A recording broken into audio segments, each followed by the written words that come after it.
کہانی دو بڑیا اور لالچ کا انجام۔ ایک گاؤں تھا جس کا نام تھا نورپور۔ اس گاؤں میں دو بڑیا رہتی تھیں۔ ایک کا نام تھا حبیبہ بی اور دوسری کا نام تھا زینب اماں۔ دونوں کی جھونپڑیاں ایک دوسرے کے قریب تھیں، مگر دونوں ایک دوسرے کو سخت ناپسند کرتی تھیں۔ آم کا اچار۔ ایک دن زینب اماں ہاتھ میں مٹی کا گھڑا لیے دریا کی طرف جا رہی تھیں کہ اچانک ان کی نظر ایک بڑے آم کے درخت پر پڑی۔ ارے واہ!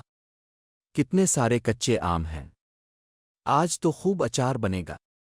وہ خوشی خوشی ڈھیروں آم توڑ لاتی ہیں اور جھونپڑی میں جا کر اچار بنانے لگتی ہے۔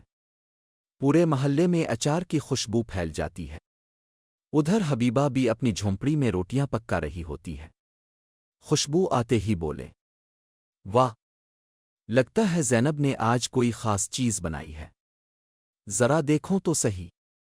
وہ چپکے سے جھانکتی ہیں اور دیکھتی ہیں کہ زینب اماں ڈھیر سارا اچار بنا رہی ہے۔ ہائے! کیا مزیدار خوشبو ہے! کاش تھوڑا سا چکھنے کو مل جائے۔ وہ زینب اماں کے پاس جاتی ہیں، مگر زینب اماں غصے میں بول پڑتی ہے، دف ہو جاؤ! میں اپنا اچار کسی کو نہیں دیتی۔ حبیبہ بھی دل ہی دل میں ناراض ہو کر چلی جاتی ہے۔ لالچ کی شروعات۔ اگلے دن زینب اماں اچار بیچنے بیٹھتی ہے۔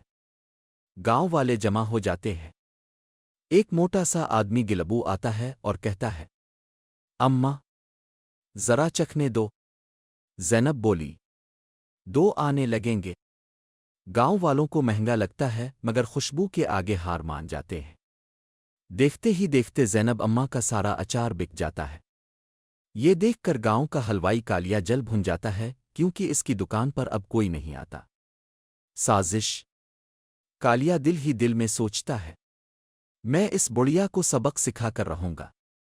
رات کو وہ چپکے سے زینب اماں کی جھونپڑی میں گھس جاتا ہے اور پیسے چرا لیتا ہے۔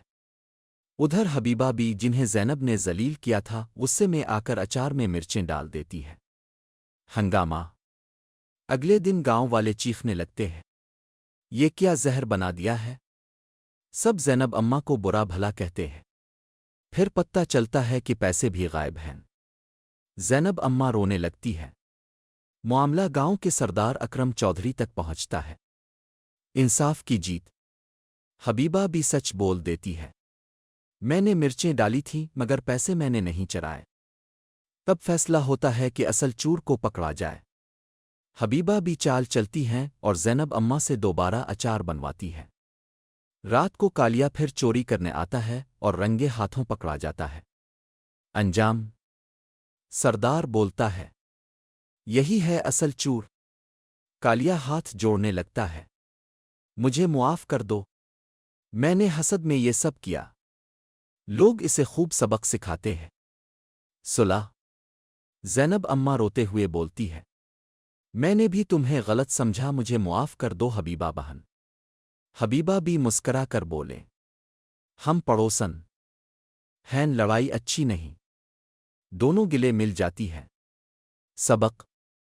لالچ انسان کو گرا دیتا ہے اور سچائی آخرکار جیت ہی جاتی ہے۔